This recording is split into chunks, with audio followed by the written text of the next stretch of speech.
I am the greatest. I wish I was 50 years younger and I'd kick your ass. You won't do shit. Just stick and move. And just waking you up and saying, now stick and move. Keep your hands up. Welcome to a new episode of the Stick and Move podcast. I'm your host, Trey, here with my co-host, Sam. And today we are celebrating our 50th episode. And it's going to be on the top 3 greatest boxing rivalries of all time. So let's not waste any time. Sam, punch me in the face. What is your 3rd greatest boxing rivalry ever? Yeah, okay. I'm going to go by my experience Talk to and me, of what I've seen through my life. My first greatest rivalry, it had to be Aaron the Hawk Pryor versus Alexis Arguello. Love it. We don't talk about him too much. Yeah, that was such a build-up, man. Arguello knocking out Boom Boom Mancini, Aaron Pryor being, dude, the guy was a master power puncher, boxer, speed, bro. Dude, he used the ring. He was coached well. It was such a build-up. They would meet up in the ring. I just saw it a couple of days ago too, where Alexis Arguello was with his son, and Aaron Pryor walked into the ring, and they were asking Aaron Pryor, "Hey, Alexis Arguello wants to fight you. How do you feel?" And Aaron Pryor was like, "Dude, this is going to be huge." Yeah. And it was just a rivalry, because dude, I remember the whole thing about Aaron Pryor having that spiked drink. Take a deep breath. Take your water. Give me another thing. Give me another bottle. The one I mix. Yeah. Okay? Come on. Come on. Gotta win these 2 rounds, champ. All right, wait a minute. Blah blah blah. Right. But bro, yeah, exactly. the way Aaron Pryor destroyed Alexis Arguello, I think it was in the second fight. Dude, these guys were, it was an art, bro, watching both of these guys fighting each other. Mm-hmm. The buildup was huge. The world was watching. It became news all over the world, man. For me, at least, it's in my top 3. It's my number 3 best rivalries I've ever seen. Dude, those super lightweight divisions, bro, at that time were beyond exceptional, especially in the late 70s, early 80s.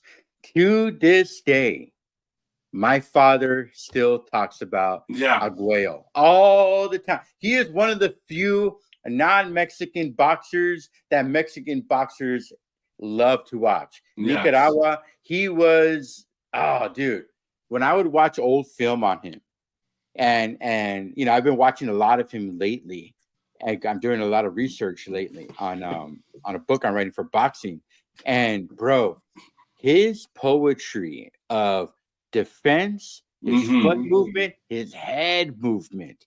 Bro, if he didn't get that TKO going, what was it, into the 14th round, right? If out of 15, bro, I honestly think, hot take right here, this is going to be controversial. If this would have been a 12-round fight, I think Arguello would have won that fight. Yes, I agree.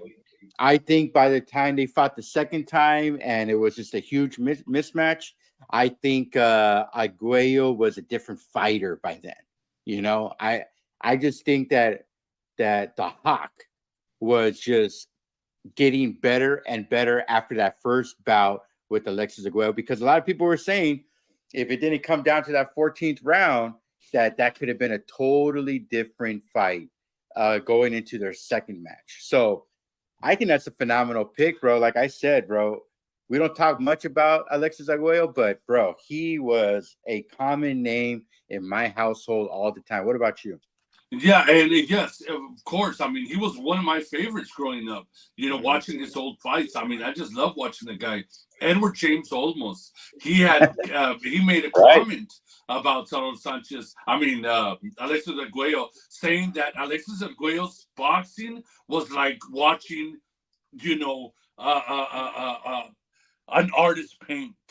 The Mm, way he used his style. I mean, dude, it was beautiful, bro. I mean, exactly, it bro. was beautiful. But the Hawk was too much, bro. His Hmm. power, his speed was too much. Yeah, bro, that was just such a great time. Which I'm gonna go to my number 3. Okay, and I might Yes. steal your number 2 or 1, but because it's the same time frame, Okay. and I'm going. Hey guys, Trey here. If you love today's controversial episode and you want to see our channel grow, please drop a like, subscribe, and also comment. Sam and I are always going back and forth with those commenters on our controversial topics and opinions, and we love it so much. So go ahead and hit that like button, hit that subscribe, most importantly, so our channel can grow and we can give you guys the best content as possible. Sam and I were always uploading multiple videos a week, and we want to continue doing that, and we need your help. So go ahead and subscribe, guys. And most importantly, like I always say, don't forget to stick and move, baby. Sugar Ray Leonard and Duran, bro. Mm-hmm. Okay. Also, their first bout. You want to talk about it was a trilogy, a weird trilogy because the last trilogy didn't happen till what, if I'm not mistaken, I think it was what 1989. Yes. It was like a mismatch. But bro, that first fight was all mind games, bro. Duran just got into Sugar Ray's Leonard's head, and it was a fight that Leonard realized I made a mistake and trying to bang with this guy.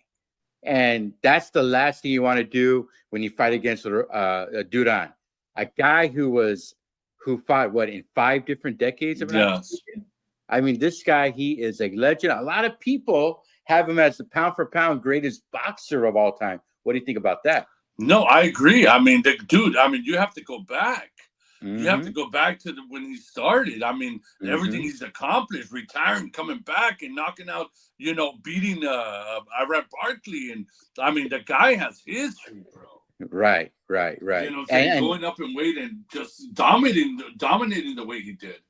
exactly. And then going into that fight, giving Sugar Ray Leonard his first loss. And this is when people were starting to think, who is going to beat Sugar Ray Leonard? He had Oh that yeah, nice little hair. I mean, Sugar Ray Leonard was this up and coming boxer. He was his terror. He was this new style with not only speed and phenomenal footwork. We were just talking about Alexis Arguello.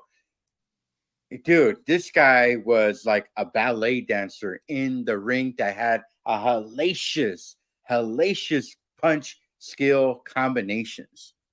Now, before I get to their second fight, that's the controversial one, the no mas fight, yeah, right? yeah. But bro, it was actually people fixate on that fight, but it was actually to me kind of closer. I think Leonard was still winning, but I think it was a little closer than what most people think. Let's not forget, bro, that fight was not finalized until Mm-hmm. a few months before the fight, and Duran was already he weighed over 200 pounds, bro, and he goes all the way. He goes on a crash diet, something you and I talk about, behind the camera all the time. Yeah, He goes on a yeah. crash diet and he gets all the way down to 147, 148 in what, 3 to 4 months, Yes. especially at that weight class, bro. What are your thoughts about? I mean, he didn't have to take the fight. I get it, but I think that goes to who Duran is. He never shied away. Something that modern boxers today can learn from. You know what I'm Exactly. saying? 100%. He was not afraid. Okay, fine. This is the fight you want. Now's the time. I weigh over 200 pounds. I'm going to lose close to 55 pounds to get into this fight. Let's do it. And he does the work. I just honestly think it was a Roy Jones Jr. effect Yeah. from going to heavyweight back to light heavyweight. It was just too much weight loss in a too short amount of time. And Duran, I think when that fight happened, like I said, I think it was closer than what most people think. And I just think Duran was done. I just think he couldn't really move the way he used to, or thump the way he used to. I just think it was too much of a weight drain. You have any thought? Yeah, on well, that? look, I've heard the interview, bro, Mhm. and the timing. They said that well, this is what Duran's camp said. Mhm. Duran said, he said they knew I was partying. They Mhm. knew that I was doing whatever I was doing. That's right. Somebody must have saw him in Panama doing, partying, drinking, smoking, and they called him. We're fighting in 2 months. Mhm. And Duran was like, dude, I was, you know what I'm saying? Like, I wasn't ready, Yeah. and they said, I got to take it now. Like there was probably a contract where Ray Leonard, had a, hey, we're going to fight. Whoever loses, gets the clause, whatever, we're going to fight on this day, be ready. And they knew he was partying. That's Right. what Duran said. He goes, Yeah. I was living the bad life. And that's the way it is. If I'm not mistaken, I think Duran was also going through some family issues at that time. And so it was like a bad concoction of Yeah. partying, gaining weight, Yeah. and family issues. But he had to take the fight because, like what you and I said, boxing is very political, and at the same time, sometimes ego gets in the way. And instead of taking a tune-up fight and gradually going down, let's do it. I Yeah. could lose 53 pounds, no problem. So that is my number 3. As far as the third fight, it was in 1989, if I'm not mistaken. That was a mismatch. I think it was like a 10-2 kind of fight, Yeah. where it felt more ceremonial than anything. Yeah. Just kind of like to break the tie kind of thing. But that's my number 3. Go ahead, give me your number 2. Talk to me, brother. My number two is Triple G and Canelo.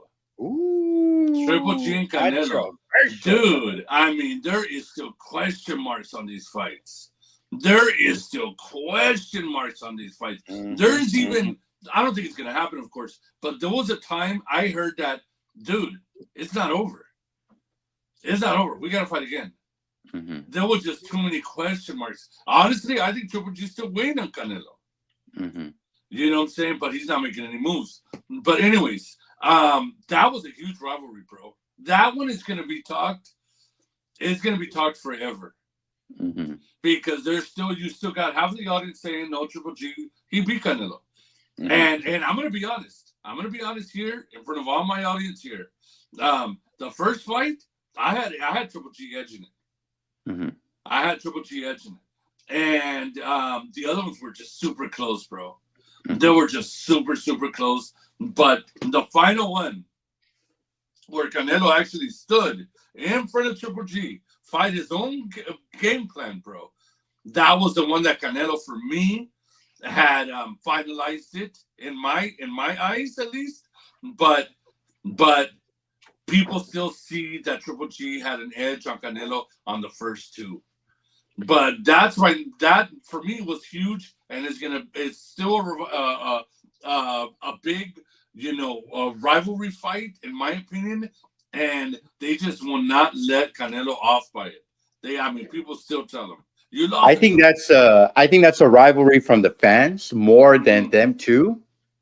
I remember you and I, one of our first episodes was Canelo. You and I scored Canelo versus Triple G won, and you and I both had Canelo winning after rewatching it the second time. And I've seen that fight many times. Here is a difference. This is why I think the fans have more of a rivalry, or more passion about this fight than the people than the actual boxers do. And I'm going to say something, bro. I actually blame the first fight. I could see it being, you could give it one or the other. People are acting like Triple G won 10-2, 11-1 kind of fight. And it simply was not. No, I know we're gonna get comments. Oh, Triple G won. That was a robbery. It was not a robbery. Canelo, it was a draw. I am okay with that. If you would have given it to Triple G by a round or two, or Canelo a round or two, I think that makes sense as well. 100% agree with you on that. People are confusing a robbery with a close fight. Okay. Number two, the second fight. I actually blame on Teddy Atlas, bro. Now I have a love-hate relationship with Teddy Atlas. How is it that and this is kind of a hot take. I'm not saying anything unique here. How is it that every boxer, professional trainer, except for a little few, all said that Canelo walked down Triple G in that second fight? By the way, that's the poster right here. I have right here, Triple G Canelo 2. How is it that all the greats said, nah, Canelo won that second fight?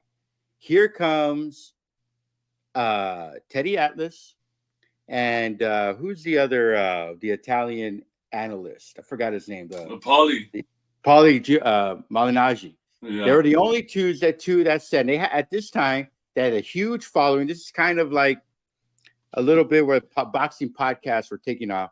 They had the two of the most popular ones at the time. They were the only two that said, no, it was a little bit closer. Triple G won.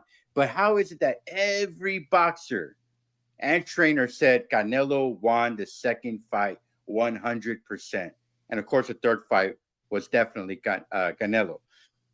I think this is a rivalry where the fans have fabricated a robbery, or I'm sorry, I'm repeating myself, a straight up myth about these bouts.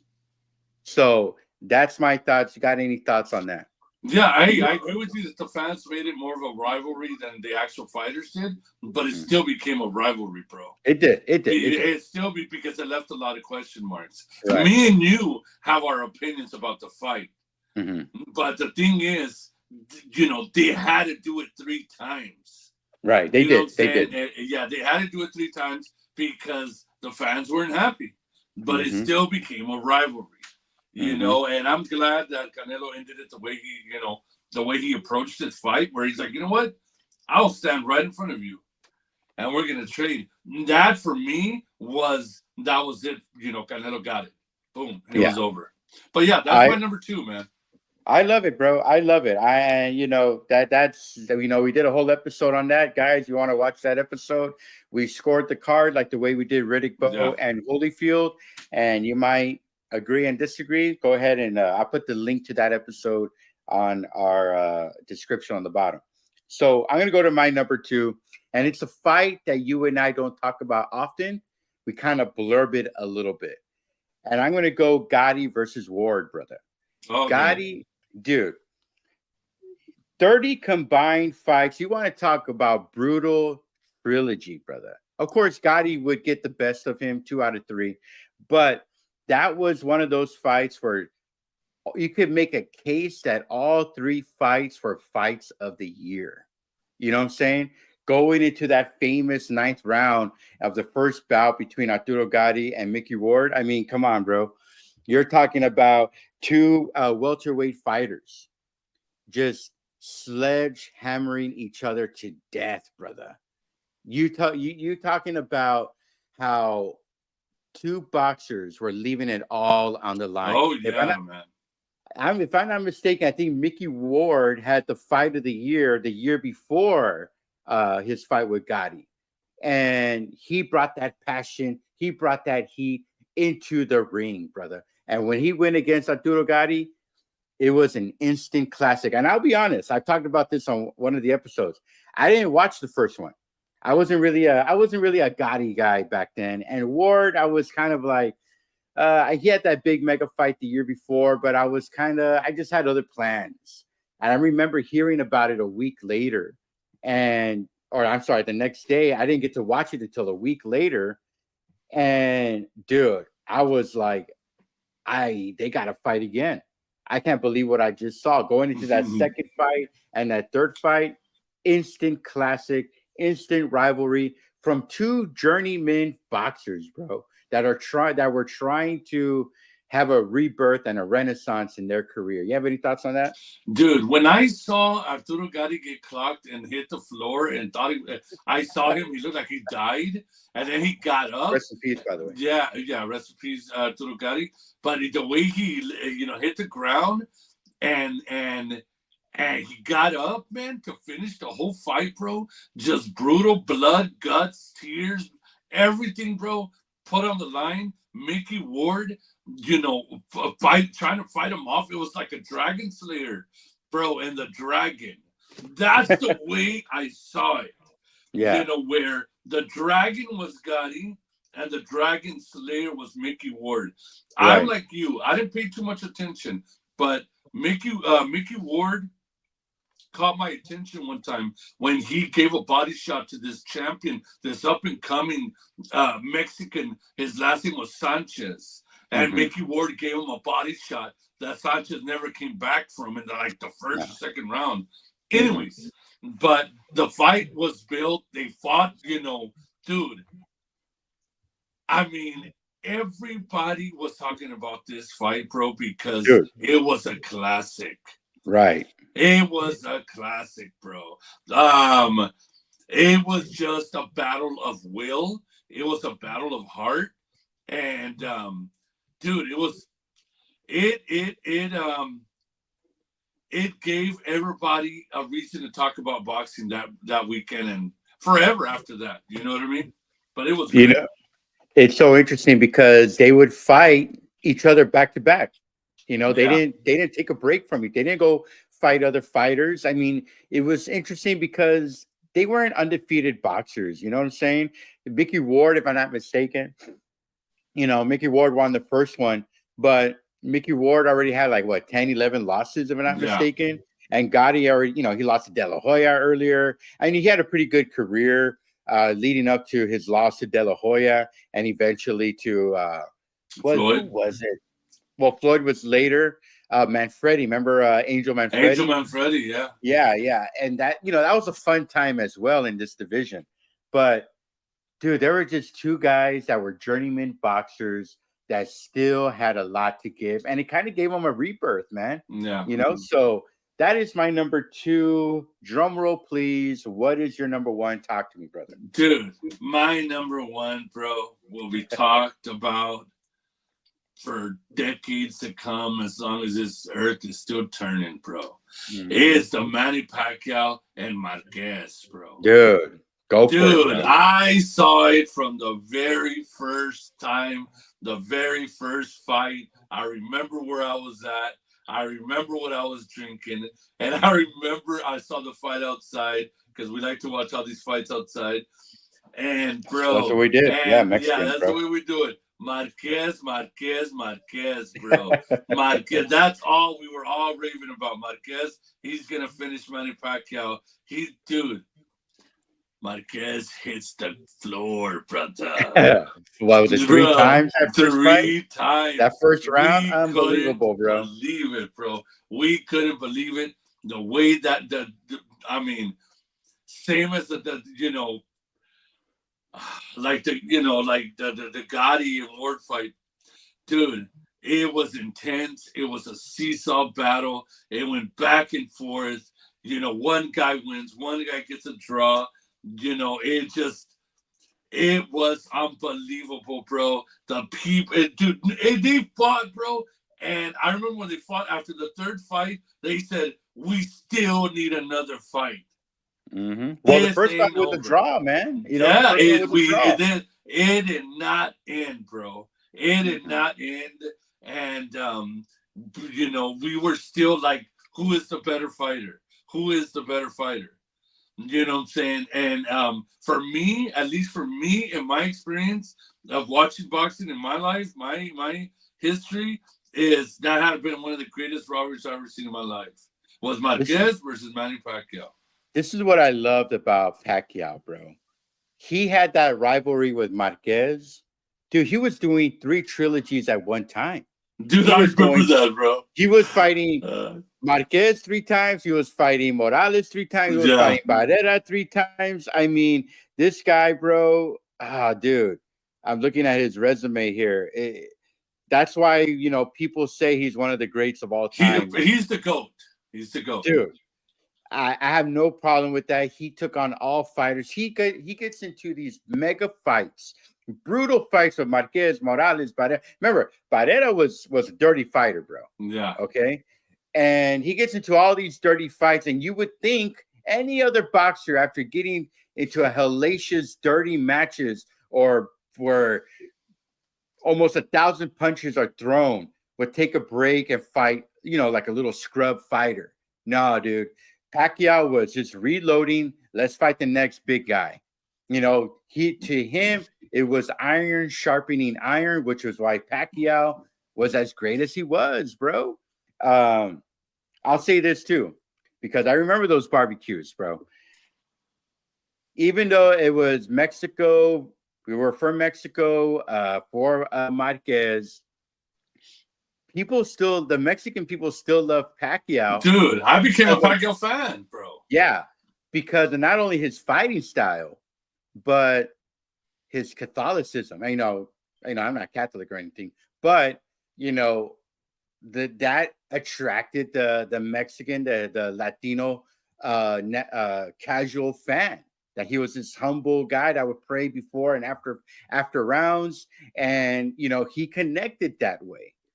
Adding to that fame that Pacquiao had. So that's a phenomenal number one. I cannot hate on that, brother. Yeah, Pacquiao, bro. Honestly, if we take a deep dive of everything, all the excitement he's given us, at least in my life, bro. For me in my life, bro, Pacquiao in my lifetime, okay, of watching boxing, Pacquiao was the GOAT, bro.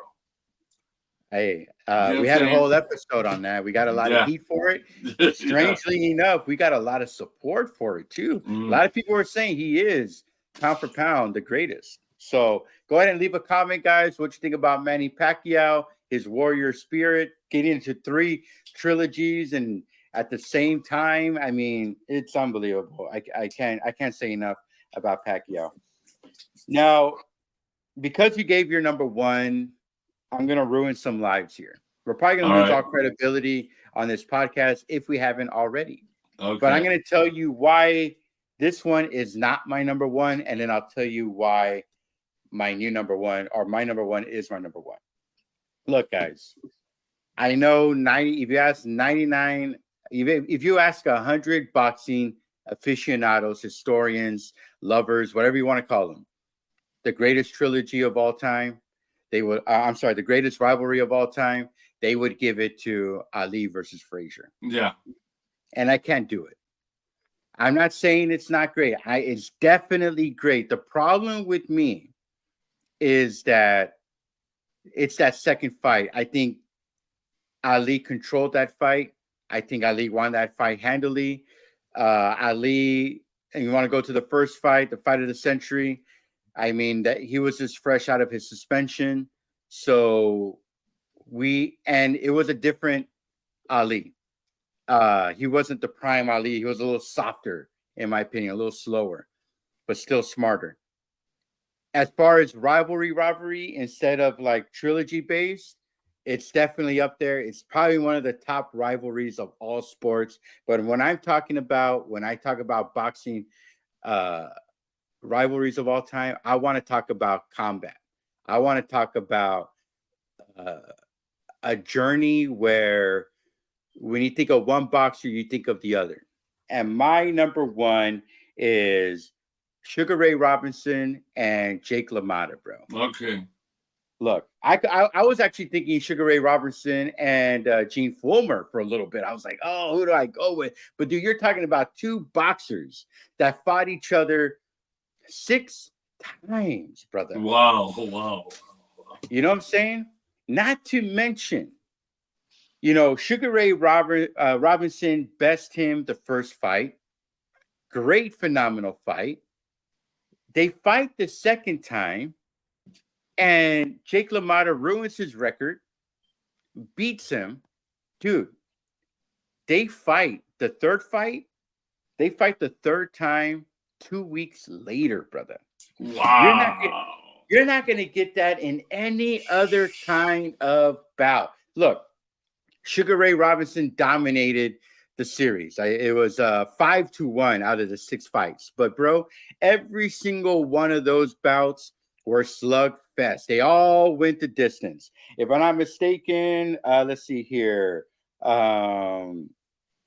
Dude, you're talking about 65 rounds in a 10-year span that these guys fought. Jake LaMotta never went down. The last and final bout, the St. Valentine's Day Massacre, was called just because Jake LaMotta was like, just give me your best shot. He was an open canvas, and still Sugar Ray Robinson couldn't take him down, bro. That's why Jake LaMotta has lived in the lore. He is that raging bull, the Bronx Bull that has lived in infamy when it comes to boxing, brother. So when I say he is that one's my number one, I cannot put Ali Frazier. I just think that there was definitely respect for one another, but at the end of the day, they just wanted to beat each other's brains out, man. Yeah. And look, you know, like I said, that third meeting was just 2 weeks later. You know,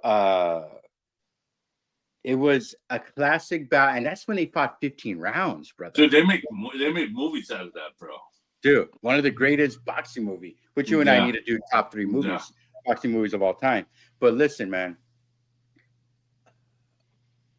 for you to go back at a boxer 6 times, even though you already won the tiebreaker, bro, that is grudge, that is hatred, and at the same time, that is respect, in my opinion.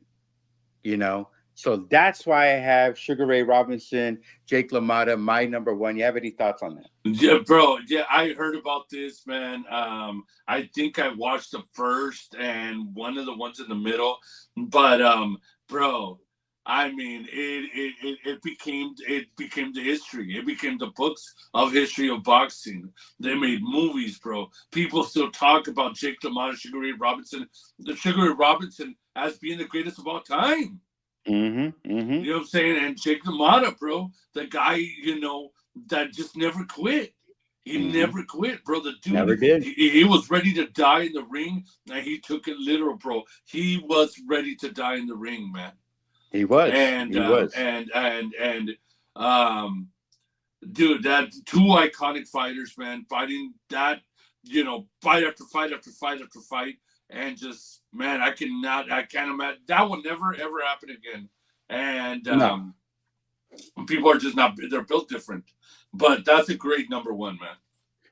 All right, so we're going to go ahead and leave it at that, guys. In the comments, guys, give us your top 3 greatest boxing rivalries of all time. Tell us what Sam and I missed out on. I know we're going to get a lot of hate on that, leaving Ali Frazier out. Before we sign off, what rivalry did you leave out, my man? It had to be. I was thinking of this earlier too. Was the build up, bro? Not that they fought more than once, but was the build up of Hagler and Hearns? Oh yeah. They were like rivals, bro. Dude, they're still pissed at each other. Yeah, bro. and they're still pissed at each other. You can try. Dust your juggy ass off real quick. Excuse me? Don't fight unless you're doing legend. Jump up, right? Jump up. You're going to get knocked right down real quick. Stop! Oh, God. Ooh, man, don't try to size me up. No, come on, Sam. Yeah, I wasn't going to do this. Hug each other, love each other. I really wasn't going to do this. Fuck that nigga up, Tommy. He's shrunk. He did, Tommy. He's shrunk. He did shrunk. I did too. But you shrunk. I shrunk right here. You shrunk, nigga. Bam! But you shrunk, Tommy. You used to look like 6'3". I was thinking saying that word. Now let's see this a moment. Oh, look, he's going to put his hand on my nigga. Oh, shit. Don't hit him, Tommy. Don't hit the nigga, please, Tommy. Don't hit him, Tommy. Tommy, don't hit the nigga. You guys reach. I've been had to reach, man. Please don't hit him, Tommy. Stop fucking around, Ray. You ain't see it? And yeah, it was just it was such a build up, and then it was the Chavez and Camacho. Right, I remember that. I mean, it was country, and those are the ones that I left out. One other one I wanted to talk about was Sang Langford against Harry Willis, man, back in the teens. Dude, those guys, especially Sam Langford, you could arguably say that he is one of the greatest boxers on the Mount Rushmore, greatest boxers of all time. So I wanted to talk about that. I want to talk about Gene Fullmer and Sugar Ray Robinson as well. Maybe when we graduate and we start doing top fives, we'll start adding more of those guys in. But dude, even though they only fought one time, bro, Marvelous and Sugar Ray Leonard, I mean, that was a fight that everybody wanted forever. There's Pacquiao, Floyd Mayweather. I mean, come on, bro. There's been so many great rivalries throughout history of boxing. I know there's so many we left off. Do you have any thoughts for our audience out there? No, I just want to thank everybody for being here on our 50th episode, and keep sharing, liking. We're trying to build this channel up so we can continue doing this. And if there's anything y'all want us to talk about, we'll make it an episode out of it. Exactly, guys. We appreciate all the love. The 50th episode, we hope to give you 50 more. And we have our goal of hitting 1,000 subscribers. So you guys can go ahead and share our podcast. We want to thank you, Native Wildman, like we did on the last episode, for sharing us. We appreciate the love and respect. We respect all you guys. If you get a message from me, it's from the Stick and Move podcast. You get a message from Sam, it's Stick and Move Sam 75, and we'll get to those comments. Believe me, guys, we'll get to as many as possible. We're not ignoring you or anything. We love all the love that you guys give us. And like I always like to say, don't forget to stick and move, baby. I am the greatest. I wish I was 50 years younger and I'd kick your ass. Just stick and move. And making you understand. Now stick and move.